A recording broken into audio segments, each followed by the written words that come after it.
Okay, ready. Ready.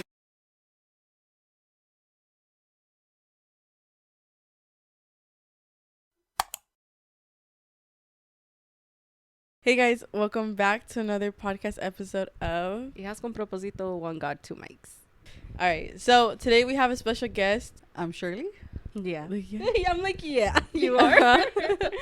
Yeah, we have a special guest. It's Ariana's mom. Mm-hmm. Our youth pastor, my boss. I could keep going.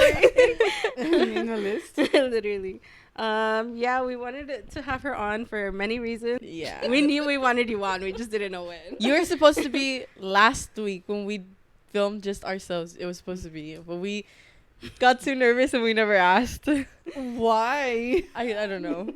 I don't know. We both see you probably Every all the day. time. Yeah. And we literally could have asked you at any moment, but we got to Yeah. we just didn't ask. No, we wanted to have you on. Just genuinely, we did actually from the beginning, because we know you have a testimony, obviously, like all of us do, and we all have different testimonies that we all relate to, and we wanted to hear a little bit about you yourself, maybe initially, because I know we know you, but and I say that all the time too, because it's obviously people we know, but I don't know, stuff you want to share about yourself, maybe to people that don't know you. My name is Shirley. Uh-huh. I'm 40. Uh-huh. Gonna be 41. That's not even. That's It's really not even. not. I know that's you're not even bad. old. I'm like half your age, you know.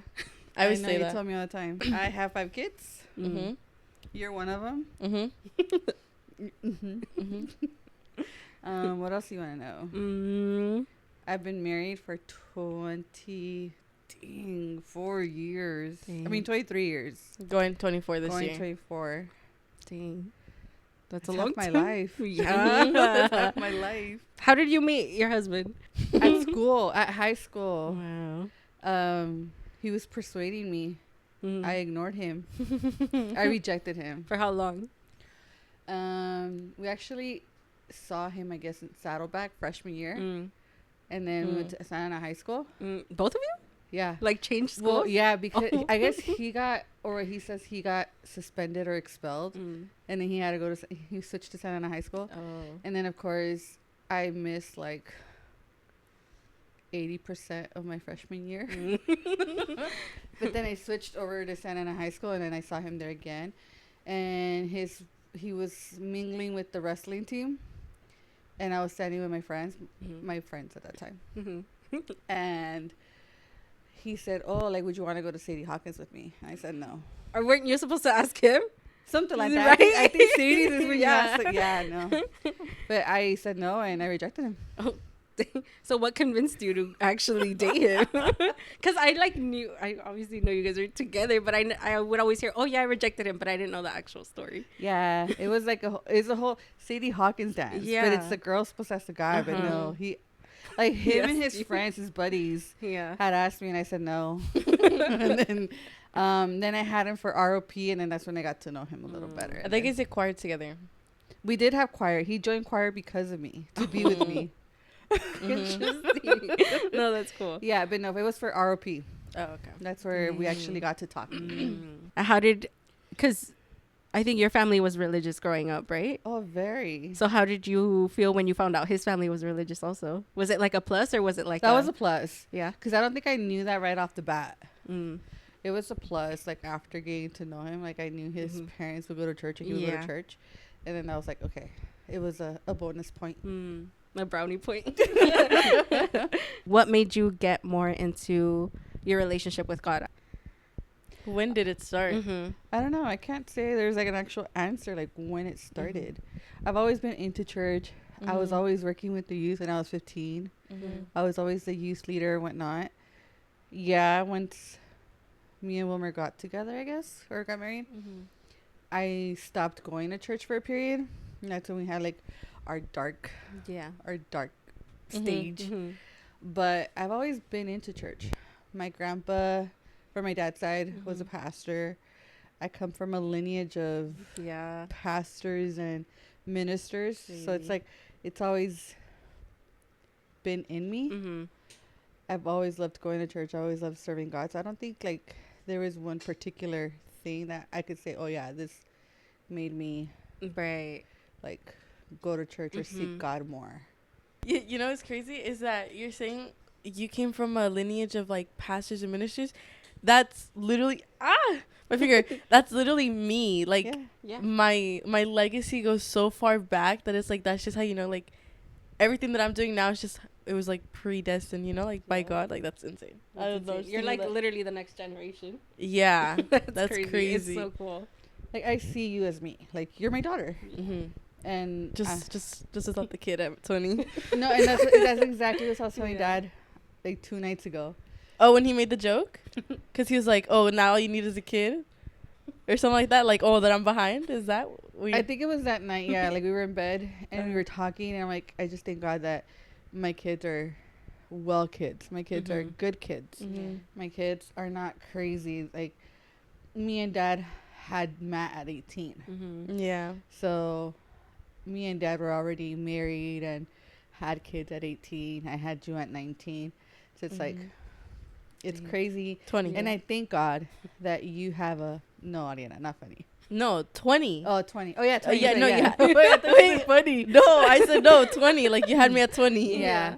Like, I thank God that you guys, you specifically have a head on your shoulders. Thank you. You're going to college. You're going to a university, not just any college. You're getting your career. You're so focused in church and just seeing to where God's brought you. Now it's like, I see myself in you, but I see a better version of myself. Like, you have a head on your shoulders. You don't have any kids. You don't have a boyfriend. Like, I mean, not in a bad way. Okay.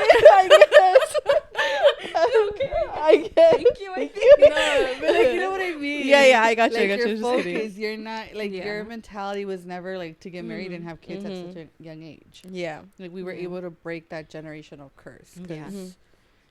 You see that in a lot of Hispanic families. For sure. Like, teen pregnancy and... Yeah. Yeah, I was a teen mom. Yeah. But I thank God I'm at a good place. We're good, but I am proud of you. Thank you. Appreciate it. What do you see in your future? Like ministry wise? Because you literally just said you come from a lineage of I pastors. do, but I don't know. Like, I don't know. I think I know we're meant to be pastors. Yeah. Yeah. Like, that's in our calling. But where I see myself, I don't know. Like, you're not sure the next step. right now that looks like a blur to me. And I thought like months ago I was set. Yeah. Like, yeah, I'm doing this and this and that. But now it's, I don't know.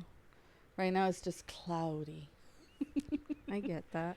I don't know if this will make it, but I don't know why I feel like this year feels like I felt like it was going to be a very strong year, which I still do, but I also feel like that's coming with a lot of spiritual warfare for a lot of people that I didn't see coming, or I didn't, I guess, Like, you didn't think it would happen? Yeah. And I feel like I was thinking maybe it's just me, but I feel like no, like if I initially thought like this was going to be a strong year for everyone, I feel like then everyone's going through it too, maybe, you know, we just don't know. And I don't know.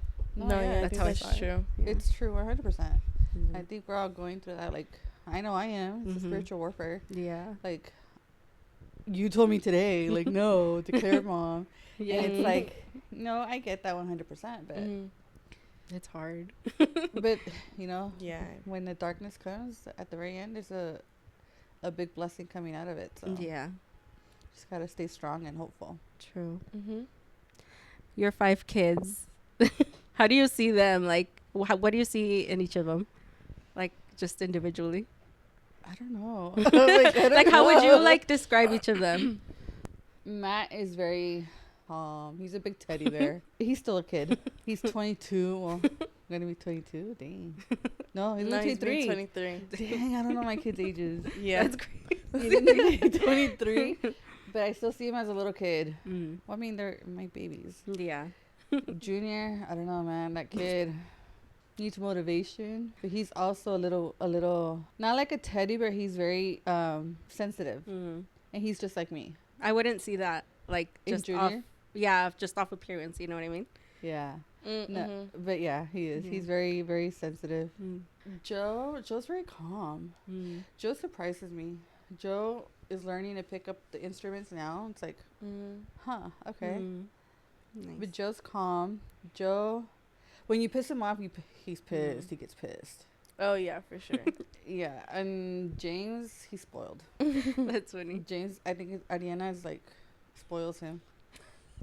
Not even. Yeah, No. He's your favorite? he's your favorite. He's not. Yeah. I even said in the vlog, he's not my favorite. You were like, I think this is why. I saw that. Maybe I did say that. I know you said that. I'm the one who edited it. Obviously, I know I said that. Come on. But like, That's funny. he's not. Okay. Has there been a moment when you wanted to step away from the ministry? Yeah. 100%. How'd you overcome not stepping away? Prayer, seeking God. Like, it's hard. Like, there's times where I feel like I'm done. I don't want to keep going because it is challenging. Yeah. I think there's a lot of things that ministers go through that are not spoken about. So there's been times where I'm like, I want to give up. Like, I'm done. Yeah. Like, I don't have the support. Or, you do have the support, but sometimes you feel like you don't. So I just wanted to give up. And, of course, I talked to your dad. Dad is of my safe space. But you know how dad is. You tell him things, and he'll, like, either speak to you nicely and tell you no, don't. Or he'll be rough and tell it like it is. So And whatever way he says it to you, you cry both ways. well, I just cry, period. I'm a crybaby. But I think speaking to dad and having him put in a different perspective and letting me know, hey, things are going to be okay, or you got this. And just putting it to God's feet, like, that's how I've been able to overcome. And what is something that people don't see about ministry? Like, they don't see, like, the behind the scenes and stuff like that. The struggles. I think people a lot of the times just, like, look at it from the outside in and, like, oh, they just want the title or, oh, it's just everything's fine and dandy. But no, like, you do have those spiritual warfares. You do have those people, talking smack and talking behind your back, which all eventually gets back to you, which some people are like, no, they're never going to know. Yeah. Like, no, just seeing it behind their back. But no, a lot of it does get back to you. And when they do that, it's, it hurts. Yeah. It hurts your heart. So you do go through a lot of different emotions. You do get tired. You do have a lot of arguments and fights behind the scenes that people don't see. I mean, I think it comes with the territory, but, got to put it in God's hands. And how do you handle the judgment? I don't. I don't. I think I'm sensitive, that. So yeah, I'll take it to heart. It'll bug me. I'll cry. But then again, I talk to your dad and I talk to God and I take it. But I think I've come to the point sometimes where I'm just like over it. Like, they can say what they say. They can say what they want. It's not, they're not talking about me. They're talking about a child of God. So I'm learning, keyword, learning to let it go. Oh, as a youth pastor, what's been your favorite part of, like, because you've been a youth pastor for a long time, right? 14 years? Yeah. I remember I think I was telling Ariana in an episode. I don't remember. But I was like, I remember, like, being in the kids ministry. And then, like, oh, my gosh, I was about to turn 13 or whatever. I was like, I'm going to go to, the youth one. I was like, oh, my gosh, I'm going to be with the cool teachers. And that was you and Wilmer. And, dude, it's been forever. And I don't, it's just, like, for me, you guys were always, like, the cool, like, teachers, like, cool youth pastors. So what do you think has been your favorite part about being a youth pastor? I think my favorite part is loving on you guys. Like, just the fact that I'm able, like you said, like, we've been doing it for 14 years. Like, seeing you guys grow, see the fact, dude, Ariana was in the kids ministry when we took this on, and now she's part of the leadership. Yeah. So seeing, like, everything evolve from when you guys were tiny to now, it's like, it's amazing. It's incredible, but it's also like, whoa, like, slow down. Yeah. Like, but I think that's my favorite part, is just loving on you guys. Yeah, you guys me sacan las canas, me frustran, me enojan. But I think that's what I love about it. Just loving on you guys. Being able to pour myself onto you guys, it's amazing. We appreciate that. I feel like we all feel it for sure, like your guys' support and your guys' love and your guys' like energy like towards us, like the good feelings you guys have for and the good intentions you guys have for us. I feel like we all feel it, even though maybe sometimes we don't say it, like we know it and we know you guys are there. So I appreciate that. Of course. Oh, thank you. Yeah, I think that's one of the things that I've strived for since, like I said, I was a youth leader since I was 15. Yeah. So I didn't have that support when I was in the youth. Yeah. Back in my day. So I've always vowed and said, hey, when you become a leader, when it's your time, like, you want to do things different. Yeah. And I think I've strived for that. And I think I've been able to accomplish it with God's grace, because I can't do it by myself. But yeah, I like it. What about, where do you see this generation of youth going? Like, what are your goals for us, maybe? I think one of the goals I've had that I've actually think that we've been able to accomplish is to put us in the back burner and let you guys lead. And I think this year we're finally seeing where you guys have taken on that leadership role and are going with it. And me and Wilmer are just like taking a backseat. Like, now it's not me and Wilmer up in the front.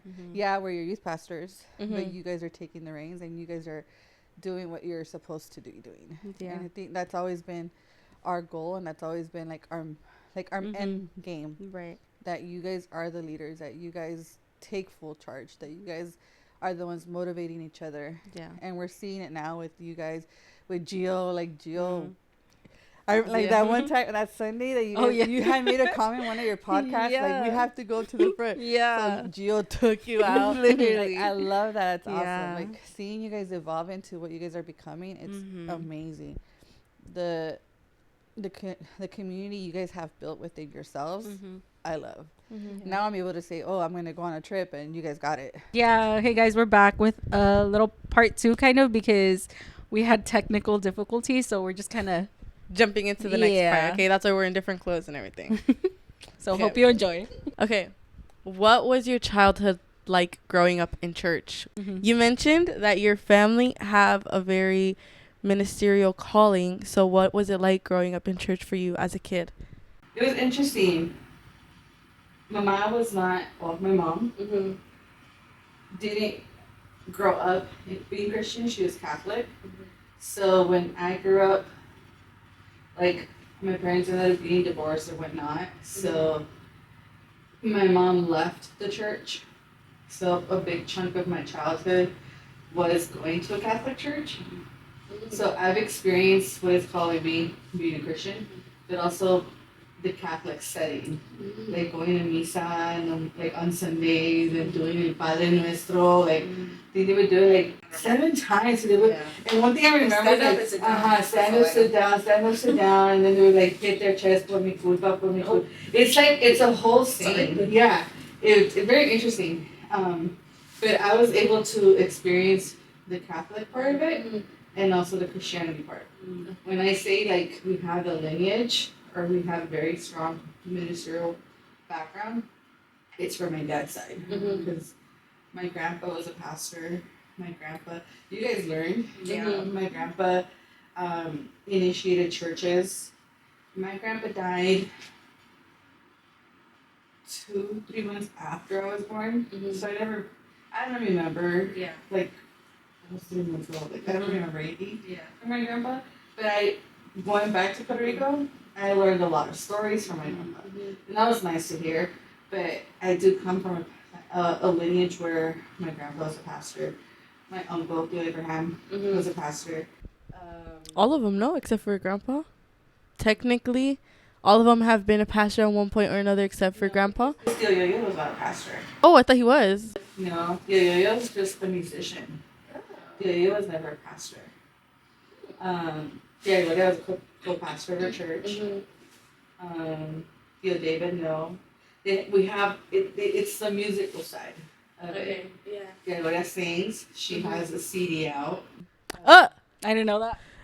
No, I didn't either. Tío Gloria has a CD out. Like, Gloria has, you should ask her for it. It's years ago. Oh, I had to listen Like, to when you that. ask her to come, like, Yeah. you tell her, hey, like, you want to bring your CD. I know I think a couple songs from her CD.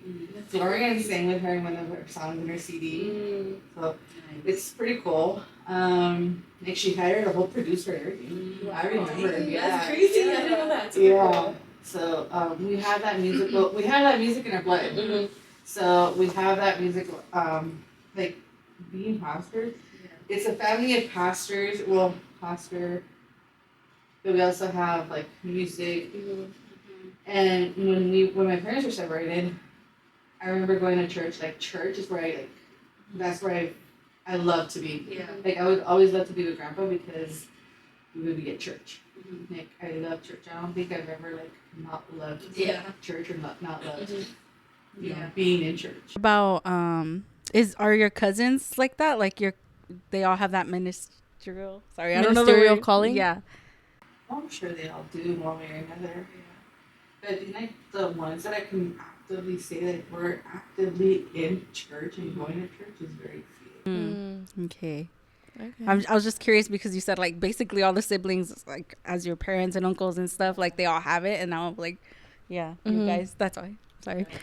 Yeah. So growing up in church, was that how faith was personal to you, or did it take like years? Like when was it that faith became personal for you? Like were you truly outside of like your parents going to church, like you started seeking God for yourself? I think it was like already when I was married with Dad. I think really? Yeah, I think when we hit that dark path, like of course I was already married with 2 kids, had you and Matt. And Dad was in his crazy era of being a drug addict and not. I think when I didn't hit rock bottom, but I did think that was like my dark era. When he was not in church, he was being a meth head, Where it was like all on you in a way. Yeah. I think that's when I finally like started seeking God, like genuinely seeking Him. Like I was we were married, but essentially I was by myself, raising 2 kids. So I think at that point is when I was like actually seeking God. Like I need Him to do something. I need Him to restore my marriage, bring my husband back, give me the peace I need. So I think it's at that point when I was already an adult. Like when I was actually seeking. So for like context, what was that like? You said he was doing drugs, but how were you feeling in that moment? Like what were you doing? Like what was going on in the back, like the background almost essentially? I don't think I had life. I was a teenage mom, a teen parent. I was 18 when I had Matt. I was 20 when I had Ariana. Like it was hard. Like we lived with his parents. He was off getting drunk, getting high. He would like literally disappear for weeks at a time. And I was just living at home with his parents. So literally my life consisted of just taking care of the kids. I didn't work, I didn't go to school. I didn't do anything. I was just literally at home and raising 2 kids. So in that time, were you going to church with his parents? Yes and no. They were already in Placencia. Okay. Because we left Orange. My brothers were co-pastors of church in Orange, which is now House of Mercy. They were co-pastors for years. But then Placencia needed a pastor. So Nanodonis they told my suegro, like, hey, it's time to step up. And you've heard this story. My suegro, like, has said it so many times. He's ran from the calling, ran from, like, being a pastor until he finally decided. And we left Orange to go to Placencia. I was pregnant with Ariana. I was, like, it was December, and then she was born February. So literally. If you ever want to know how many years we've been at the church, just my age. Literally. My age plus a year. So at that time, I was kind of going Su Placencia. I remember they did my baby shower for her at my Nana Lupe's house. That was so awkward. Crazy, and so, like, awkward. it was. Because you weren't fully in it, huh? Like you weren't fully going to church, so it felt awkward. Like, I mean, I was a 20-year-old. Yeah. Well, no, Just at that sitting time, I was 20. You had me when you were, you were 20. Oh, wait. Because my birthday's in March. Yes, you were 20. Yes, I was 20. I was 20 with a bunch of older women at that time. Like, is it 20 or is it 19? Because one of them. What, she was 18 or 19 or something? Yeah. So, like, they were all older women. Yeah. And I'm a 20-year-old, like, surrounded by all these older women. Of course, you know how the women at the church, they always go all out to do baby showers and whatnot. So that's been, like, back in the day. So I was just like, yeah. So yeah, it was awkward. But I mean, I wasn't really going. I would go every so often, but I was mostly going to my parents' church. Because that's the church I grew up in. That's where I felt more at home. I felt comfortable. Yeah, I didn't agree with the upbringing, I guess, or not the upbringing, but the doctrine.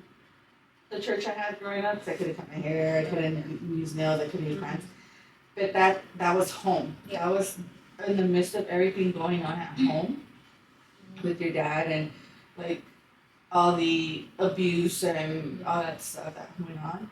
Like leaving there to go to Mama and Papa's church, Grandma and Grandpa's, was my like sanity. It was like I felt happy.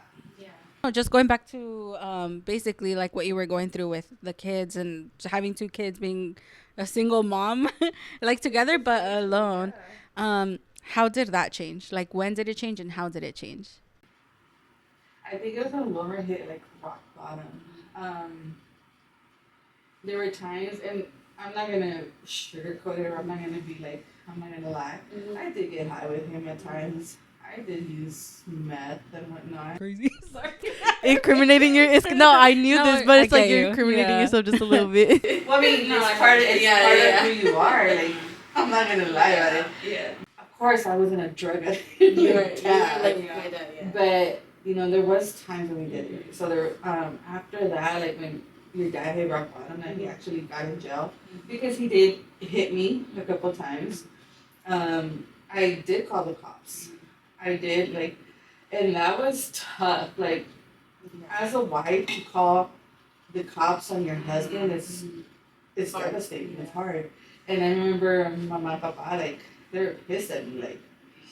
They were like, oh, why would you do that? Like, you put my brother in jail. And, like, it's tough. But I had to do it for me, like, for my safety. Yeah, dude, that's my husband. Like, I love them. Like, I still do. Like, I love them. But something had to be done. So when I did that, of course, everybody went against me and whatnot. It took some time. But he ended up in jail. He was in jail for a couple months. And being in jail, that's where he hit rock bottom. So we've always said everything happens for a reason. God has a perfect plan. God knows what needs to happen for us to get to our victory. And I think that's where it needed to play out the way it did. Like, I needed to call the cops. I needed to press charges or whatnot. He needed to land in jail for him to be able to leave that life behind. I think that needed to happen for him to hit rock bottom. And once he hit rock bottom, of course, there was an army of people praying for him. Like, Carmelita has said it. Your mama has said it at church. Like, they've prayed for him.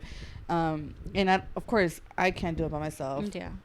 I think we've always said it that you need to make the load lighter on yourself. And you have a group of people that are backing you up in prayer. And that's what happened. Like, they prayed and I just committed myself to God. There was one service where I was at my parents' church and Wilmer was in jail and Benji was a pastor. This is when Benji just got placed at pastor. He was just he just got put as a pastor there. He did not know me from Adam. Like, he didn't know who I was. He just knew I'm A member? No, I'm Angel's daughter. Because I wasn't a member of that church. Oh, right. Remember, I would just go visit Yeah. them. He just knew I was Weagle's, because that's what they call my dad, Weagle. Yeah. Weagle's daughter. And I remember I was sitting and I had Ariana with me, like on my lap, and he's mid message, like middle of the message. He's preaching. You know how Benji preaches, like fire. And I'm just like literally sitting in front of my mom, sitting in a bench, one behind me. I'm sitting with Ariana, just listening to the word. Don't ask me what he was preaching about, because girl, I don't remember. That was really But all I remember is that, like, as he's preaching, he stopped mid message. He stopped and he called me up. I was like, oh heck no. And I've always had that fear, like, please don't say anything that I don't want anybody to know. Like, I'm over here, like, in my head thinking. And he called me up to the front, and as, like, he literally stopped the message, and he had me standing there. He prayed over me. And he's like, God's telling me to tell you this, that times are gonna change. Your husband's gonna come back to you. Like, it's emotional, because he did not know what the heck was going on. Like, he did not know Wilmer was in the hospital. In the jail. He did not know everything that was going on. Like, that Wilmer was a drug addict. He didn't know anything.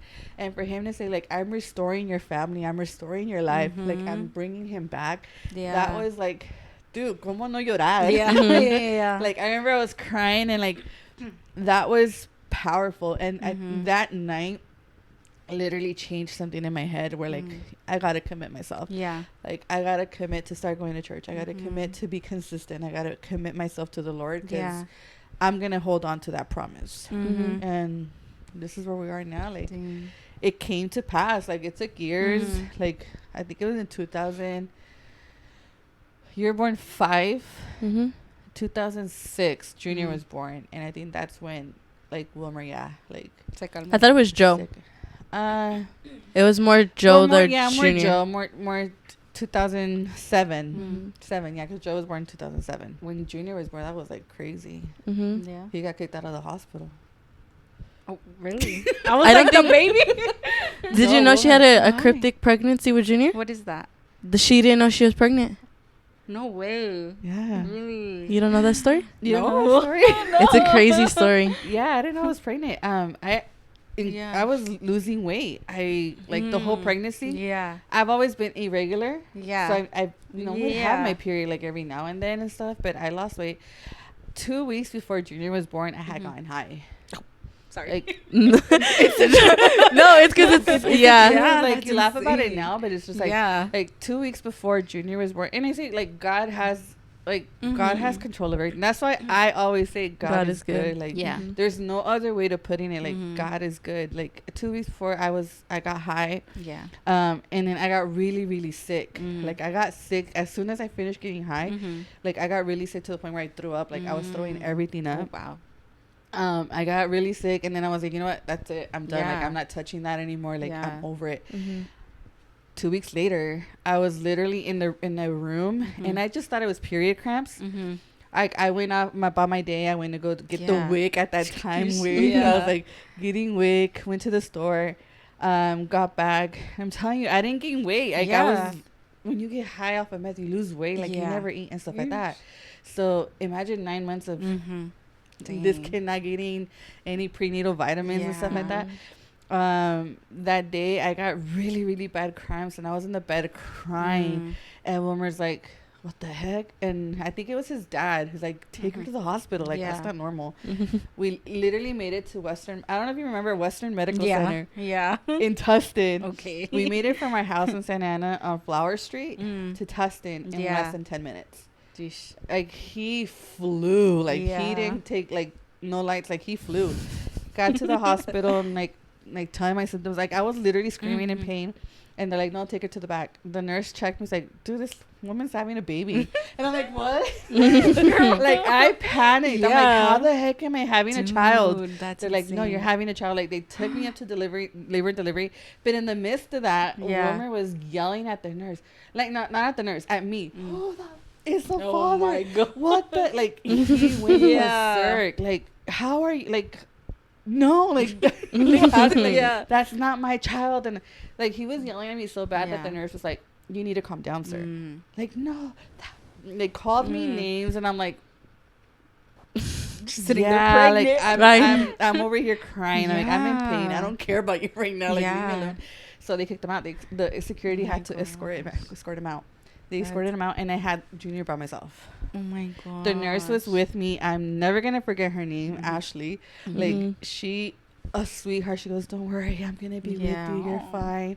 Like, she held my hand. And I'm like, "Ooh," I'm over here crying. So I gave birth to Junior without Wilmer in the hospital, like, because he got kicked yourself. out just by myself. Like, nobody was Oh there. my- Everybody, of course, was surprised. Like, yeah. I'm like, well, dude, like, I didn't know I was Yeah. pregnant. They took him away though after he was born. Mm. They took him away because they're like, how did you not know? Like, of course, the doctors are questioning. They did a blood test. You know, blood stays in your system for a while. So they took him. They blood tested him. They blood tested me for drugs. All this stuff. Everything came back negative. And that's all the glory to God. Yeah, Mhm. of course. Like how Yeah. Junior came out born without a defect, without like Mhm. secondhand And, like, symptom, nothing. And the glory to Wow. God. Didn't get him till the next day after Mhm. they got the results. Wow. The social worker's like, no, we have to check him Yeah. because this is not normal. Like, okay. Mm-hmm. Wilmer came back the second day after I finally got the baby. Mm-hmm. He goes, "Are you sure that's mine?" I'm like, "Who the heck else am I gonna be with?" And he goes, "Well, if he's mine, you're gonna name him like me." I'm like, "Okay." And that's how Junior got his. That's what Junior got his name. That's how he got his name. Because I didn't want. So when Matthew was born, I didn't want him to be named Wilmer because. Like, I don't really like the name Wilmer. I just find it so unique and interesting. I'm like, no, I don't want my first child to be Wilmer. I want my kids to have biblical names. So then I was like, no. Yeah. So then when Junior was born, he's like, well, if he's mine, you're gonna let me name him after me. I'm like, whatever you want. Yeah. So that's how he has Wilmer Junior. Nice. Oh my god, I did not know that. Interesting. That's so funny. Yeah. What was the first thing that you saw that, like, okay, because I know you had, like, you got a word from Benji, right, saying that, oh, like, God is destroying your marriage and stuff like that, but what was it that you actually saw that made you believe that word? That I actually saw. Mm-hmm. I think there was a lot of little things that you could see that'll give you hope. Mm-hmm. I think the fact that the way Dad started speaking differently. Yeah. When he was in jail, like, he would say, like, I finally went to a service. You've heard Dad say, like, he's like, why do I have to be in jail to listen to these church songs that I grew up with? I think once your dad started speaking differently, that gave me hope. Like, hey, well, other than the fact that, like, everything Benji was telling me, like, hit dead on, like, everything I was going through. So I knew I wasn't alone. I knew God heard my cry. I knew God was going to make it happen sooner or later. Of course, we can never question God, like, when. Because we don't know when. It's all in his time. But I think seeing those little things, like the way Dad would speak, the way, like, I found myself seeking him more, like, gave me hope. Like, hey, it is going to happen. Yeah. Okay. It just takes time. Do you regret everything? Like, do you regret having to go through that to get where you are now? No, I don't think I do. No? I don't think. Do I wish things were maybe better? happened differently? Maybe. But I don't regret anything. You happy where you are now? Huh? You happy where you are now? Yeah. I mean, I'm happy where we are. Okay. That's it. Loki, you could talk about your time in COVID. That's part of your testimony too. How did that Want me happen? to relive COVID? You don't have to go full details, but I mean, that's the only way you can get it out. Like, Miss Yana over here telling her story out there about the Mr. Not the right guy. And she went in full detail. Come on. No, I love spilling my tea. That's why. COVID thing. Yeah. that was a hard time. That was hard. I think COVID was hard for a lot of people. Did I expect us to go through that? No. I think it sucks. We all got sick at home. I think Papa got sick first. Yeah. And then somehow through the vents, because I do think It's COVID airborne. was airborne, Yeah. right? Yeah. Mhm. So I think even though he was being quarantined in his Yeah. room, We all got it. that didn't help. Yeah. Of course, I was working. I mean, I was working from home. Mm-hmm. I ended up getting it too. I think Papa ended up in the hospital. First. Yeah, first. I don't remember if it was like a week Mm-hmm. before me, right? Mm-hmm. And I remember when Dad got the call where we needed to put Papa on life support. Mm-hmm. And I remember your dad like getting the call, and you know your dad's always Wilmer's like so chill. Like when he gets these, like when something bad happens, he's just so calm and like Mm-hmm. he doesn't stress out or get Mhm. worried like the way I would or like Mhm. anybody else would. And I think when Dad got that call where Papa only had like a certain percentage, It was like come out of it, 35. like 34, Wow. 35 Mm-hmm. percentage of waking up Mhm. or even coming out of it. When I heard that, I freaked out. Like Yeah. Mm-hmm. I see him, I see that old man like my dad. Mhm. Mm-hmm. Like come on, Yeah. I've been with him half my life. Yeah, literally. So I love him. So just to hear the odds were against him was very hard. Mhm. Mm-hmm. So I remember the night I had gone to sleep. I think all the kids were in their room. I had gone to sleep, but I was hallucinating because Mhm. Dang. I got a high fever. Like my Mhm. fever went really, really crazy. Mhm. But I was asleep, so I couldn't tell I had Yeah. a fever because I thought I was dreaming, but I was awake. Mm-hmm. It was just weird. Yeah. The way I was hallucinating, but I was hallucinating. I was in Friends, and it was like a time machine because Friends is my favorite TV show. Yeah. But I was like in a time machine. That's crazy. Yeah. Yeah. But it was crazy. Like my hallucination was Yeah. just out there. Like was weird. And I woke up. I was having trouble. I was having trouble breathing, but I was Mhm. just more like the cough was just something else. Mhm. It was totally different. And I remember it was a Sunday or Saturday, and Wilmer's like, I need to take you to the hospital. I'm like, I don't want to go. Mm-hmm. But he ended up dropping me off. He dropped me off, and they took, you know how they take your vitals and they check your oxygen. My oxygen was at 82. Mhm. They're like, oh heck no, she needs a tank. Yeah. So they put me with the tank. I had my phone and I had a charger. And they took me back, but they put, you know, when you go to the ER, sometimes they're like so overflooded that they have you like in the halls and stuff. Yeah. Mm-hmm. They put me in a hall, Wow.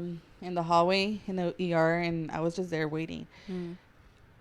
An hour will go by, and I'm just there waiting. They took the chest X-rays, and I was feeling really, really sick. Like I was feeling like very weak. Mm-hmm. I had the oxygen Yeah. on. And I think because I had the oxygen on, they weren't really like they would keep an eye on me, but I don't know for like Yeah. too much. I think it was like maybe 5-6 hours later. Like I would get random calls and stuff. I'm like, I'm not in the mood. Yeah. Like Mm-hmm. when you're sick, you're sick. You're like Mhm. that's the least of your worries. I think it was like close to 5-6 p.m. They ended up taking me to a back room, and once they took me to the back room, it was like all hands on deck. Yeah. Like I remember them telling me like, quítate la ropa y ponte el gown. Yeah. They put the gown on, and all I remember is just seeing like a whole bunch of nurses flooding me with my putting gosh. like IVs and stuff all over me, and Yeah. it's just like, no, we need like, she needs oxygen now. We're like what? Like You don't even know what's going on. I don't. Yeah. And I'm like, I need to call my husband. Like I need to call my Yeah. husband. Like that was my first like words. Like I need to call, and they're like, no, we need to take care of you now. Like no. From there, I was there maybe about 5-10 minutes while they hooked me all up, and then from there they took me up to the ICU. I was in the ICU with a big literal mask on, like my whole face, because it covered like I needed air. Yeah. Like I was not like my lungs were not getting air. I was in the ICU for almost 2 weeks. They put a central line. It's I guess when they put like one of the IVs like closer to your heart, but it was like up here in my shoulder. It was the worst. Like I was scared. Like yeah. I was scared. The doctor had come in. He's like, we need to intubate you. I'm like, no. Yeah. no, like I had just heard was like what was happening with Papa. I'm like, no, like I don't want to get intubated. Right. Like, no, we need to intubate you. And I'm like, no. He's like, Yeah. okay, well, if you're not gonna let me, you need to sign a DNR. Oh my gosh. I was like, all right, like bring it to me. Like I don't like I don't want it. Don't ask me if I signed it because I don't remember. No, I think you did sign it. I did sign it. I don't remember. Yeah. I think you did. If I remember correctly. I know they called Dad, and Wilmer like went off on the doctor's like, you need like whatever you need to do it. Like I don't care if my wife dies. I'm like coming after you or something like that. Yeah, because he said, why are you gonna make someone who like doesn't know, like she can't process things, how are you gonna have her sign a DNR? Like that doesn't make sense. If something happens because you guys follow that DNR, I'm gonna come after you. That's like what he was saying to them. And I didn't even know that was that was going on. I'm like, no. But he came back after. I don't know if it was after he talked to Dad or what. But he came back after a couple hours later, and he goes, "Okay, you don't want to get intubated. Remember, this is all in the beginning of COVID. COVID started March, whatever. This was December." So he came back and was like, well, if you don't want to let us intubate you, we can do a trial. So they had come up with the medicamento, but it was in the trial stages. It's brand new. Like, are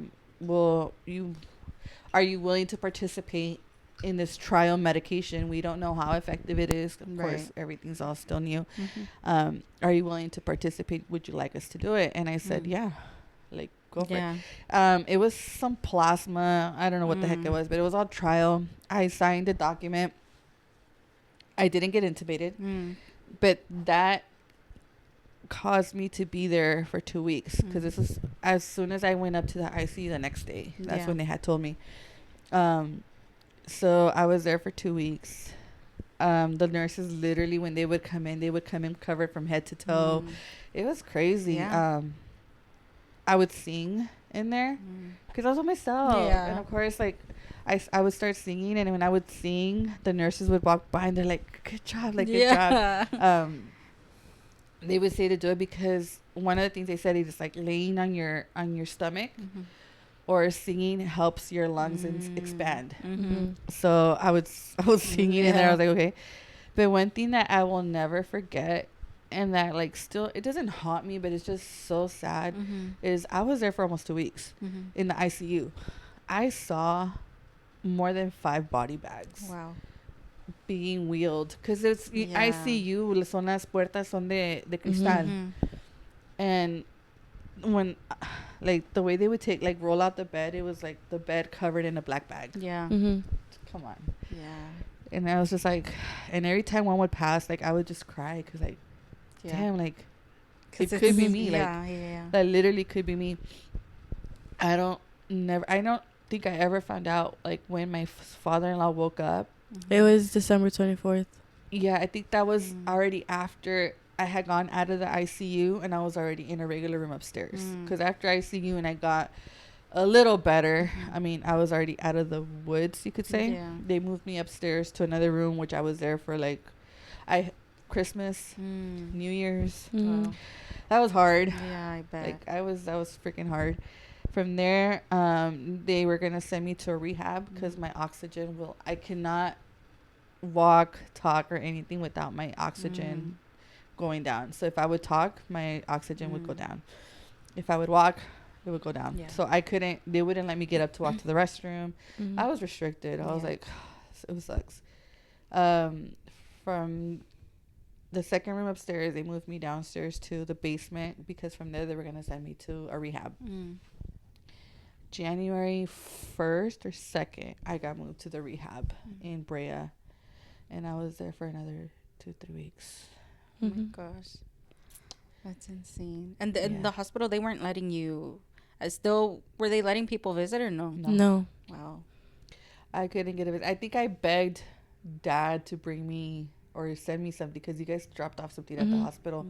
Yeah. I don't remember what it was. I know it was grapes and it was like fruit. I don't remember. I think it was just fruit and like it was like food stuff like that. Yeah, like something so random. And I just think it's the thought of home. Like being with them. Like it all sucked. Like I remember I would cry almost every night, and I was just like so frustrated. I watched endless TV. Yeah. I had to get used to the hospital food. But that's when she learned how to eat turkey bacon. Oh yeah, turkey bacon's good. I mean, I didn't like bacon. Yeah, she didn't like bacon. Yeah, I don't like. Ariana doesn't like bacon. So I mean, that was hard. Like I could literally said, like I was brought back from the dead. Yeah. In a sense, I mean, not as bad as my soda because he did get intubated and stuff. But damn, it was hard. Yeah. What got you through it? My kids, like. Dude, it sucked. I think that's the first time Ariana had to do Christmas shopping with dad. Like, knowing my kids are home, waiting for me, knowing Wilmer was there waiting for me, like, that's what, like, helped me push. Yeah. Because, I remember wanting to give up so many times. Like, I just... Yeah. Why are you crying? It's okay. God is good. Yeah. Why are you crying? It's okay. You guys got through it. Like you said, everything happens for a reason. God has his plans, and you guys had to go through that, and maybe even just to gain more appreciation for each other, you know? I think I came out with like more appreciation for life. I think since then, it's like I don't take life for granted. It's hard, like having to go through something like that. Yeah. Like knowing my suegro lost 5 of his siblings, like COVID was just a killer. It was like back to back. Yeah. And I thank God we came out through it. It happened for a reason. But God is good. Amen. You okay, Mama? Yeah, I'm fine. Why are you crying? I don't know. Just made me like have to relive that. Yeah. Yeah. It sucks. But I'm here stronger than ever. Exactly. Yeah. I'm glad you guys got through it. I'm glad you guys got out of it. Everything happens for a reason, and yeah, you guys are here stronger than ever. Yep. Yeah, I think the only thing we can do is exalt God. I think, what can God do? Exactly. Like, yeah. God is a God of miracles, and dude, that's a miracle in itself. Yeah. Like I said, I look at life like totally different now. Don't take it for granted. Like, you want to be mad, it's like, why are you mad? Like, let the little things go. Right. Like family's everything. Well, do you think that strengthened your faith, or do you think it made it, like, how do you say it? Do you think that caused your faith to shake, or strengthened your faith? It strengthened my faith after. I think in the midst of it all, I didn't question God. I think one thing I've learned from, like, when God restored my marriage and restored your dad, I've learned not to question God. I've learned not to question the process. Because, of course, in order for God to use you, he has to make you go through certain challenges and certain processes in order for you to be able to help others, in order for you to be able to, you know, give someone else encouragement. Because you've gone through it, you know how to do it. You know how to uplift someone. I think in the beginning, my faith was shaken. Like, damn, like, not questioning why, but it's like, damn, like, we're literally, like, we're having to go through this. Like, it's hard. Yeah. But I think after coming out of everything, my faith was strengthened. I felt stronger. It was a process, a long process. But it's gotten me to where I am today. What about looking back now at all that you went through? How does that help you lead just in all your aspects, as a pastor, as a youth pastor, all of that? I mean, like I said, like it's given me like something to relate to others. Like, someone who's gone through it, like someone who's gone through like missing, like losing someone. Yeah. I'm able to have empathy for them. Like I'm able to say like I've been there. I actually know what it's like. Right. You know how there's other people like, oh, I know the feeling, but you can never like essentially know until you've gone through it yourself. So I think it's helped me put myself in their situations when I talk to them, to give them life or to speak life into them, because I've been through it. I don't think I could be able to, I could say, oh, like I know how you feel, or I know what you're going through, because I never been through it. So I'm able to say it with confidence, like, yeah, you'll come out through it. You're like, there is light at the end of the tunnel. There is hope. God is there. I mean, he was there for me. Why won't he be there for you? Exactly. Like, somos la niña de sus ojos. Like, it's insane.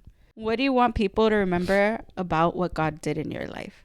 Ooh, that's a good one. Like sitting here, like contemplating everything. There's a lot God's done in my life. Yeah. You want to bullet point them? Or what about, like, what do you think is like the biggest blessing you've had? My biggest blessing are my babies. Yeah. My 5 kids, I think, or putting in bullet points, like, dude, taking me out of drug addiction, me having to live through domestic violence, having to go through death experience, like practically dying and coming back through it. Going through so many surgeries I've had, just having to live through a lot. Like having a broken home, a restored home, and just I think I've had so many life experiences. It's just a lot. Last question. What is some advice you would give to someone who is going through any situation that you have been through, like throughout your life, or maybe something you wanted to hear when you were going through that? Like, stay strong. You got this. There's light at the end of the tunnel. There's hope. There is a way out. Like, there's... Yeah. I think I always jump back to my favorite Bible verse, Jeremiah 29:11. God knows the plans he has for us. Plans to make us, to prosper us for a hope and a better future. 100% I believe that. Like, God has big plans for us, and you will get through whatever challenge you're going through at that time. You will get through whatever adversity is coming. You will come out victorious. Yeah.